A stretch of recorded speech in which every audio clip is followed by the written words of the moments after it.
औज़ु बिल्लाहि मिनश्शैतानिर्रजीम बिस्मिल्लाहिर्रहमानिर्रहीम। अज़ीज़ तलबा व तालिबात, आज ब्रिज कोर्स का 36वां दिन और हम 7वीं जमात की उर्दू मज़मून की 36वीं शीट लेकर आपके सामने हाजिर हैं। इस शीट में एक तहरीर दी गई है, उसे पढ़ना है, उसे समझना है। वो कहानी है, कुछ खाना पूरी करने का काम भी दिया गया है और अलग से और भी कहानियाँ आपको लिखना भी रहेगा। आओ मालूम करें। अपने उस्ताद या सरपरस्त की मदद से झेल के इक़्तिबास को कौस में दिए गए अल्फाज की मदद से खाना पूरी करते हुए समझें और बयाज में तहरीर करें। आपको लिखना भी है। इक़्तिबास का बगौर मुताला करें और सवालात के जवाबात गौर व फिक्र के साथ दें और बयाज में लिखें। आओ अहलियत पैदा करें। देखिए, कौस में यहाँ पर कुछ अल्फाज लिखे हुए हैं। वाक़े, घोड़ा, मेरा दिल, डाकू खड़क सिंह, इल्तिजा, दौड़ाए, ठहर जाओ, बाबा भारती, लगाम, अपाहिज। और नीचे जो कहानी दी गई है, जो इक़्तिबास दिया गया है, कहानी है वो, और उसकी जो खाली जगह है उसमें ये अल्फाज को पुर करना है। जिसे डैश ने घोड़े से उतर कर, तो पहले डैश में आएगा डाकू खड़क सिंह। डाकू खड़क सिंह ने घोड़े से उतरकर बाबा भारती को घोड़े पर सवार किया और खुद उसकी लगाम पकड़कर धीरे धीरे चलने लगे। अचानक उन्हें एक झटका सा लगा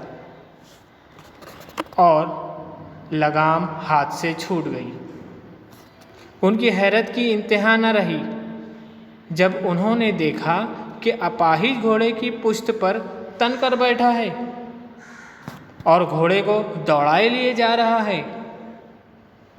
दौड़ाए, उनके मुंह से चीख निकल पड़ी। उनके मुंह से चीख निकल गई, ये अपाहिज घोड़ा है। लफ्ज़ घोड़ा आएगा। बाबा भारती कुछ देर तक चुप रहे और उसके बाद कुछ फैसला करके पूरी ताकत से चीख कर बोले, ठहर जाओ। खड़क सिंह ठहर गया। बाबा ने कहा, ये घोड़ा तुम्हारा हो चुका, मैं तुमसे इसे वापस करने के लिए न कहूँगा, लेकिन खड़क सिंह एक इल्तिजा करता हूँ, इसे ठुकरा ना देना, वरना मेरा दिल टूट जाएगा।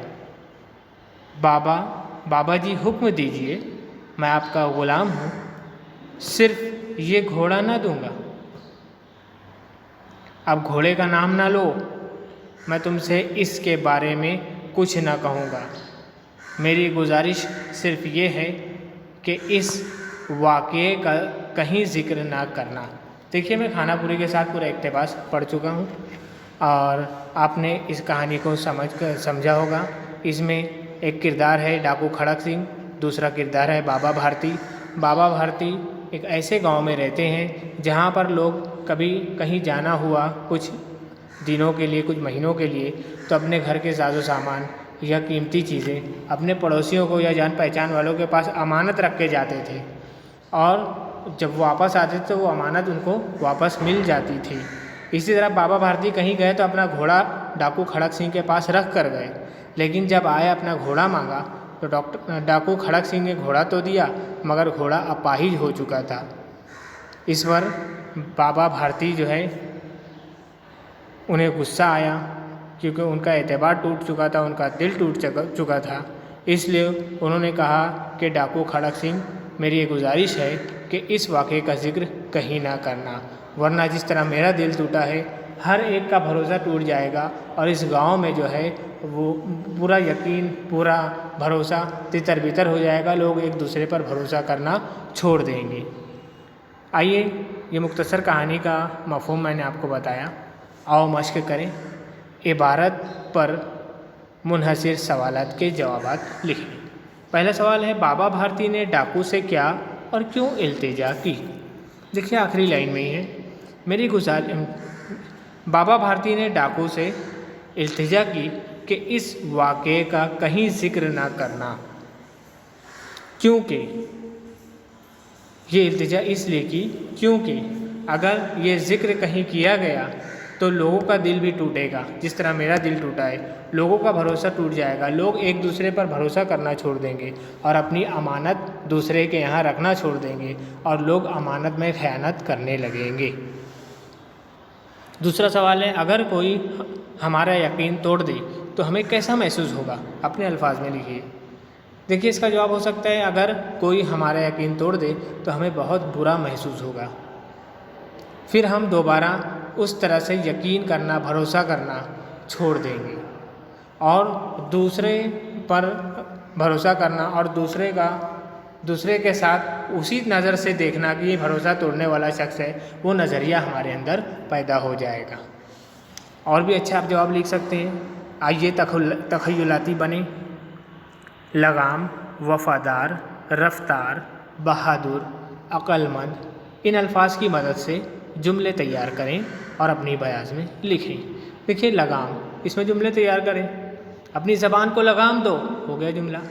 वफ़ा में आ गया वफ़ादार, कुत्ता एक वफ़ादार जानवर है, इस तरह से भी लिख सकते हो। या आप जहाँ भी रहो अपने पेशे के साथ वफ़ादार रहो। तीसरा, रफ्तार, घोड़ा एक तेज़ रफ्तार जानवर, दौड़ने वाला जानवर है। घोड़ा एक तेज़ रफ्तार दौड़ने वाला जानवर है। बहादुर, बहादुर सिपाहियों की ज़रूरत मैदान जंग में होती है। अक्लमंद, अक्लमंद शख्स कभी परेशान नहीं होता। इस तरह से आप जुमले खुद तैयार कीजिए और भी अल्फाज कहानी में से लीजिए। उम्मीद है आपको ये शीट समझ में आई होगी। शीट अगर समझ में आए तो इसे शेयर कीजिए, सब्सक्राइब कीजिए और लोगों को भी समझाइए। शुक्रिया, खुदा हाफ़िज़।